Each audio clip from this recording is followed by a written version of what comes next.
Muito bem, estamos na Sexta-feira Santa e, independentemente de se crer ou não no cristianismo, de se crer ou não no divino, independentemente de qualquer pandemia que esteja amedrontando as pessoas pelo mundo, se é que essa pandemia é tudo isso que os meios de comunicação estão apresentando ao mundo, a questão é que estamos numa data tradicional religiosa que não foi estabelecida à toa, né? É um momento de meditação mesmo, ou pelo menos de se intensificar a meditação, não um momento de se aproveitar a folga para buscar diversões. Se alguém aí tem dúvida da validade das datas tradicionais, sobretudo as religiosas, então que pesquise, que tenha o mínimo de afã de procurar a verdade. E eu vou te dizer, as datas religiosas tradicionais, essas datas específicas, Natal, Páscoa, Corpus Christi, entre outras, elas têm uma relação com o próprio funcionamento do universo. Se você duvida, vá pesquisar. Só que procure beber nas melhores fontes. Eu recomendo aqui os grandes metafísicos.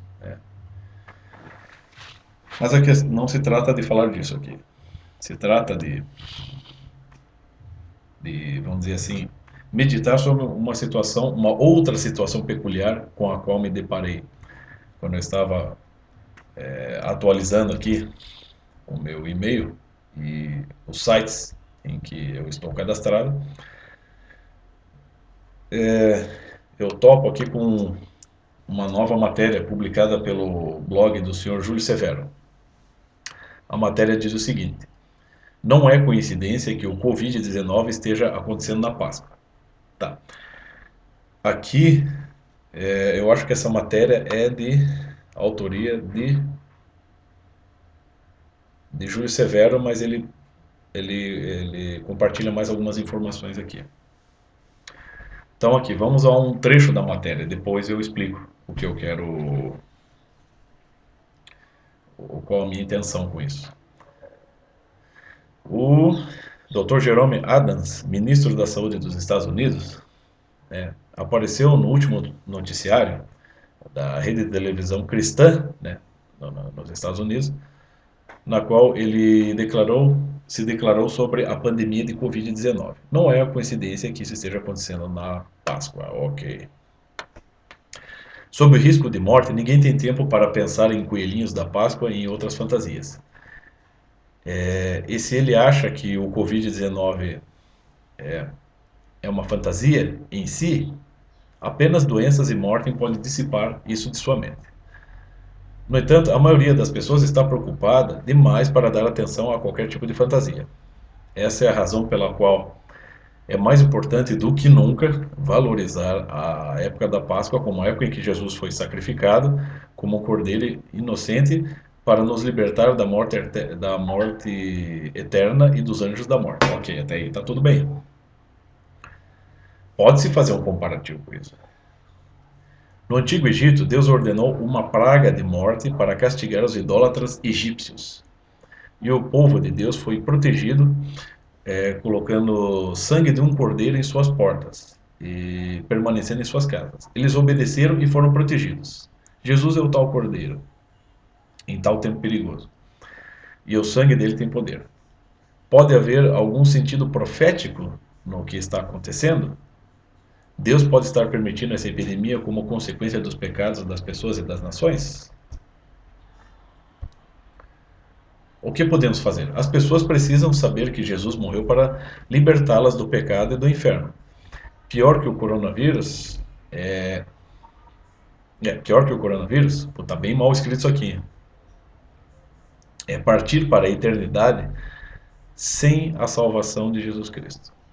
Mas as pessoas saberão sobre a sua salvação, mas como as pessoas saberão, né, poderão obter conhecimento sobre a sua salvação, se não falarmos sobre o que Jesus fez na cruz por elas? Tá. Aí ele põe uma situação aqui. Em 2018, Trump celebrou a Páscoa cristã e judaica e o coelhinho da Páscoa, misturando tudo como se misturando, né, todos esses elementos como se os mesmos tivessem o mesmo valor, né? Duvido que ele tenha comentado qualquer coisa sobre o inútil coelhinho da Páscoa. Tá, aqui assim é incrível como a ignorância da pessoa. Não que ele esteja totalmente errado, o Júlio Severo, mas a questão é a seguinte: como é que uma pessoa, se você, cara, se você compreende o cristianismo, eu digo, eu não sou cristão, meu filho, eu estou procurando ser cristão. Nasci de uma família católica, não sou um católico praticante, mas eu todos os dias estou procurando compreender um pouco do cristianismo, procurando me adaptar ao cristianismo, àquilo que eu aprendo com o catolicismo, pela leitura da Bíblia, né, pela leitura dos escritores católicos, cristãos, pela leitura dos santos, pela meditação, pela oração. Todo dia eu faço um pouco disso aí. E aos poucos eu posso me tornando um cristão, posso, né, afinando a minha experiência, porque assim, a Bíblia não é um manual de instruções no sentido, tá aqui o ser humano e tá aqui a Bíblia. E daí o ser humano vai aprender a ser cristão com a Bíblia. Não, é a sua experiência. Antes de haver a Bíblia, já havia o ser humano. Então é a experiência profunda do ser humano que produziu a Bíblia, né? E os seres humanos que nasceram posteriormente às Escrituras também têm experiências parecidas e na medida que a pessoa tem uma experiência com o livro sagrado, ela vai afinando o seu ser, a sua personalidade e o seu caráter, como que está dito aqui. Por exemplo, se eu vou lá em Eclesiastes e leio sobre a hipocrisia, né, eu me identifico com aquilo ali e percebo, porra, eu tenho que mudar, eu tenho que me dar conta que eu erro, né, que eu sou hipócrita exatamente como está escrito ali. Aquilo é um espelho da personalidade. Então aquilo é um alerta. Então a minha experiência veio ao encontro daquelas palavras sábias e eu vou me aperfeiçoando, sublimando, né, a minha capacidade de ser, né? Então eu não posso simplesmente usar a Bíblia como manual de acusação ou fazer interpretações esdrúxulas e superficiais como essa do Júlio Severo. Quer dizer então que será que os egípcios eram simplesmente um povo idólatra? Né? Porque assim, tal como ele coloca ali, esse tal pastor Jerome e o próprio Júlio Severo, tipo assim, as pessoas que têm fé vão sobreviver ao coronavírus e as que não têm fé serão perecerão. Porque eu vejo isso está acontecendo mesmo aqui na minha cidade, Paraná. Algumas pessoas estão colocando raminhos na porta. Uma é por causa da missa de Ramos, mas algumas seguindo esse exemplo de que vamos marcar a nossa porta para que Deus nos proteja, tá? Esse é um gesto simbólico, um gesto de fé, né? Não é uma coisa que vai garantir a segurança das pessoas, né? Não podemos comparar a situação de hoje com o que aconteceu no Antigo Egito, na relação do povo hebreu com os egípcios, né? Você não pode, o anjo passou, as pragas do Egito começaram a surgir, né, por vontade de Deus, ao mesmo tempo que, né, se esse Júlio Severo fosse uma pessoa com, né, com mais perspicácia, ele colocaria também, deixaria claro que o próprio Deus fez o coração do faraó endurecer. Então o faraó, por mais ruim que ele fosse, ele tem um papel ali. E o papel do faraó era conferido pelo próprio Deus. Deus queria que o coração dele se tornasse mais duro, mais inflexível, porra. E isso que eu estou fazendo aqui é só uma interpretação superficial da coisa, é o que está evidente. Cada um tem um papel claro ali, né? Agora, adapte isso para a realidade. Você não pode simplesmente aconselhar as pessoas que façam um sinal na sua porta e que elas estarão livres de qualquer tipo de praga. Não é assim que as coisas funcionam, né? Ali Deus está colocando uma situação ali na Bíblia, é uma situação histórica, mas ela está colocada de forma compactada. Você vê, o pessoal não sabe ler, né? Como o professor Olavo explicou muito bem, você tem que descompactar os versículos da Bíblia. E é uma situação simbólica que coloca ali, você tinha, né, o sofrimento de um povo, né, que estava submetido a um outro povo. Né? E chegou um momento em que esse povo que estava sendo escravizado começou a acordar para a realidade. Né? É mais ou menos assim, essa é a interpretação que eu faço. Tá?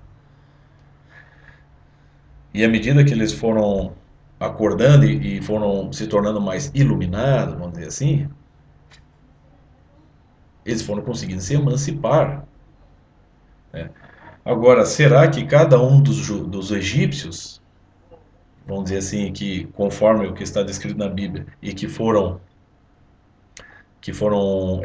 exterminados pelas pragas, né, pelo anjo, ali no caso, a consciência de todos eles era uma consciência homogênea, era um bloco, era um coletivo de pessoas que pensavam exatamente do mesmo modo?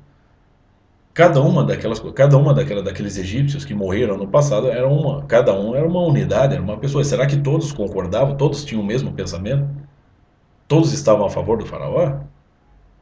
Né? Como é que você vê a situação, vamos dizer assim, é muito mais complexa para você simplesmente fazer uma interpretaçãozinha superficial e ficar atacando a regra moral por aí, porra, né? Quer ver? Eu vou usar um exemplo aqui. Pegar no livro de Samuel, tá? Eu não estou bancando teólogo aqui, gente, sou só um estudante, mas é só para tentar fazer frente a esse idiota desse juiz severo. No livro de Samuel, na parte 15, tá? Daí você tem a guerra santa contra Ameleque. Então Samuel disse a Saul: Foi a mim que o Senhor enviou para te ungir como rei sobre o povo de Israel. Portanto, escuta a voz das palavras do Senhor. Assim fala o Senhor Todo-Poderoso. Entendeu? É só ler esse trecho. Então, quer dizer, quem fala é Samuel ou Deus? Olha, é muito comum entre os evangélicos, entre os protestantes, fazer essa divisão entre Velho Testamento e Novo Testamento, no sentido assim: no Velho Testamento você tinha o velho homem, agora no Novo Testamento você tem o novo homem. Ou seja, no Velho Testamento a relação com Deus e com a realidade era outra. O que muda do Velho Testamento para o Novo Testamento é exatamente a relação do ser humano com Deus e com a realidade. Então você pega aqui, Saul rejeitado por Deus, segunda parte, né? Eu vou pegar o finalzinho aqui da primeira parte. Entretanto, né, Saul foi enviado para enfrentar para invadir, massacrar os amalecitas, né? Então, assim, entretanto, Saul e a tropa pouparam a Agag, né, rei dos amalecitas, e as melhores reses de gado miúdo, as reses gordas e os cabritos, em uma palavra, tudo quanto era de valor foi poupado e não quiseram voltar ao extermínio. Só o gado de sem valor e o refúgio submeteram ao extermínio. Ou seja, Saul desobedeceu. Ok. Daí, no final da parte 2 você tem assim, Samuel falando a Saul: O Senhor quer holocaustos e sacrifícios pacíficos ou quer obediência à sua voz? Eis que a obediência vale mais que o sacrifício e a docilidade é melhor que a gordura dos bodes. Pois a rebeldia é um pecado de magia, a obstinação é impiedade e idolatria com terafins. Né? Mas você vê num outro ponto que o Saul diz o seguinte: ó, se a tropa tomou dos despojos gado miúdo e reses, a parte melhor dos bens destinados ao extermínio, né, se eles tomaram e não sacrificaram, né, não passaram pelo fio da espada, né, a parte melhor desse gado, né, foi para oferecer ao Senhor teu Deus em Gilgal. Né? Ou seja, você já vê que Saul, né, ele fala oferecer ao Senhor teu Deus. Você já vê, primeiro, ele desobedece e segundo, ele já se descompromissa, é o Senhor teu Deus. Isso que eu estou fazendo só uma breve interpretação. Né? O que que acontece aqui? São duas situações aqui. Primeiro, a situação não se trata de julgar, né, esse fato terrível. Você passar toda uma cidade, homens, mulheres, crianças e os animais, todo pelo fio não poupar ninguém, né? Essa é uma situação. A outra situação é a consistência moral. Está fazendo, você vê que ele faz distinção, né? Quando o senhor quer holocausto e sacrifícios pacíficos ou quer obediência? Ele quer obediência em primeiro lugar. Então, não se trata de julgar a situação em particular. As condições naquele tempo, né, conforme a Bíblia e conforme podemos aprender um pouco em história, muitos povos se degladiavam em nome de seus deuses. Portanto, era uma situação mais comum. Agora, isso não era uma situação que se radicalizou no passado. Se fosse assim, então a humanidade teria se extinguido, porque um povo ia eliminar o outro. E se você estudar um pouquinho de antropologia, você pega o René Girard, Violência Sagrada, você vê que aos poucos situações como essa foram sendo sanadas, foram sendo, a, vamos dizer assim, a humanidade foi amadurecendo, foram se estabelecendo acordos, leis, né? E isso tudo faz parte da evolução espiritual da humanidade ao longo da história, que foi dolorosa. Portanto, essa era uma situação que poderia ser comum em muitos momentos da antiguidade. Então a Bíblia, aqui no Velho Testamento, não está dizendo que os judeus tinham que fazer isso porque Deus mandava. Era como eles percebiam a realidade. Assim como muitos outros povos percebiam a coisa do mesmo jeito, né? Só que não era radicalmente assim. Então, esta é uma situação que serve de exemplo para se explicar uma outra situação que é no interior da pessoa, ou seja, foi passada, foi passado uma determinada um dever, né? Foi transmitido de uma autoridade para outra um determinado dever, uma responsabilidade, e essa responsabilidade não foi cumprida como deveria. O que prova que mesmo dentro daquela pessoa que a princípio estava fazendo um bem em nome do Senhor, ela mesma, né, não tinha a consistência suficiente, né, para aderir a um valor ou respeitar a verdade, né? Então você tem situações distintas. Uma é universal, que é essa inconsistência que todos nós temos dentro de nós, de nem sempre estarmos sendo fiéis à verdade, aos nossos deveres, e outra é uma situação histórica contingente, que acontecia no passado, como está muito bem explicado aqui, né?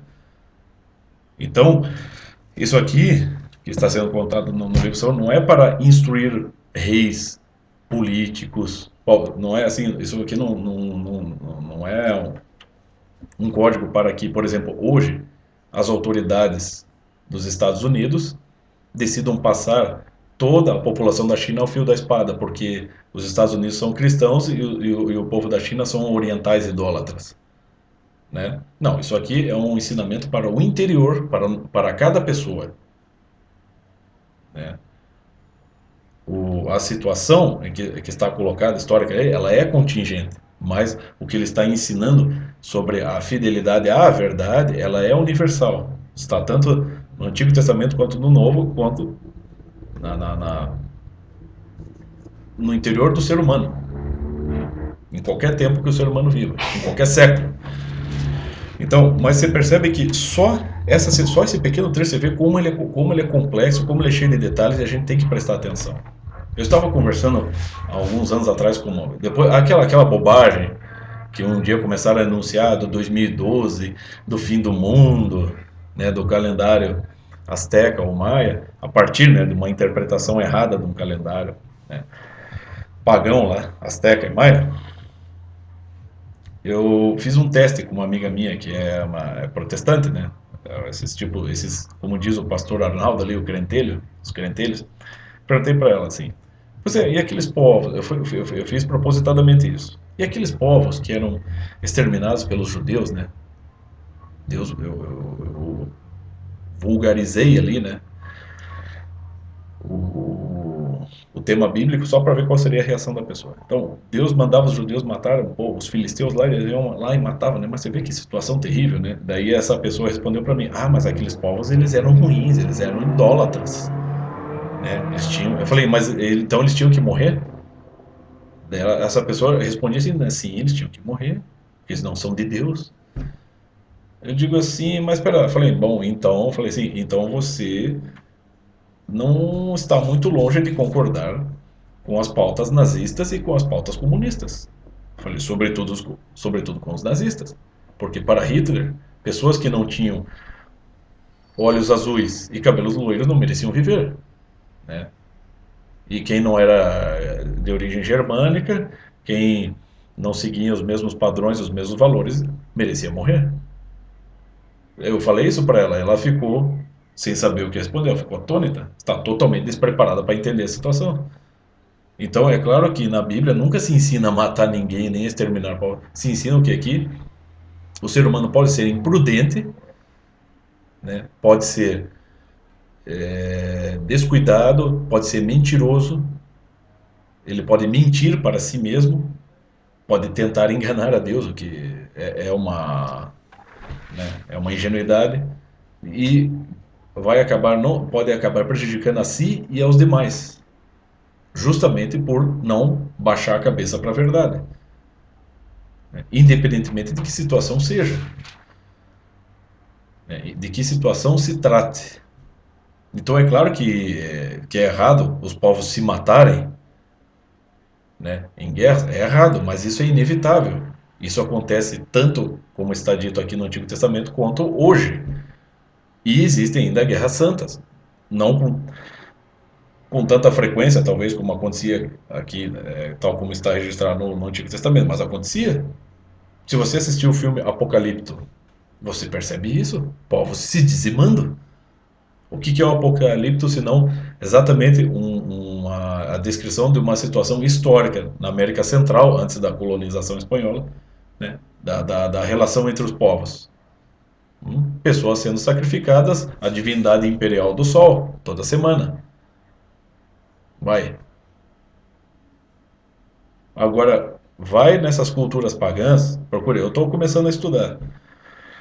Pergunta, vê lá, se havia algum ensinamento exatamente como está aqui na Bíblia, de chamar a atenção para a consistência moral das pessoas, né? De tornar as situações culturais contingentes, como era essa da relação dos povos, no caso, judeus e filisteus, os judeus e essas situações culturais são contingentes, essas tensões, essas guerras eram contingentes, elas terminaram. Então, a Bíblia deixa essas situações em segundo plano e coloca em primeiro plano exatamente uma a chamada de atenção para os valores que o ser humano deve respeitar em primeiro lugar, para a fidelidade que o ser humano tem que ter aos seus princípios, à sua consciência, aos seus deveres. É isso que a Bíblia está ensinando. Não, não se está ensinando aqui que eu devo montar um grupo de iluminados e sair perseguindo pessoas que não são iluminadas. Longe disso. Entendeu? Mas tipos como Júlio Severo permitem, né, compartilham essas interpretações esdrúxulas da Bíblia, né? E agora fazendo essa mistificação. Ah, será que o coronavírus não é um sinal de Deus? Pô, mas sinais de Deus nós temos todos os dias, meu filho. Pô, acorda aí, Júlio Severo, deixa de ser idiota. Como é que você perde a tua capacidade? Você que era um cara inteligente, é um cara inteligente, um grande analista social, um grande estudioso, está aí agora compartilhando essas porcarias, mistificando a coisa. E o ano que vem, que tipo de misticismo você vai fazer?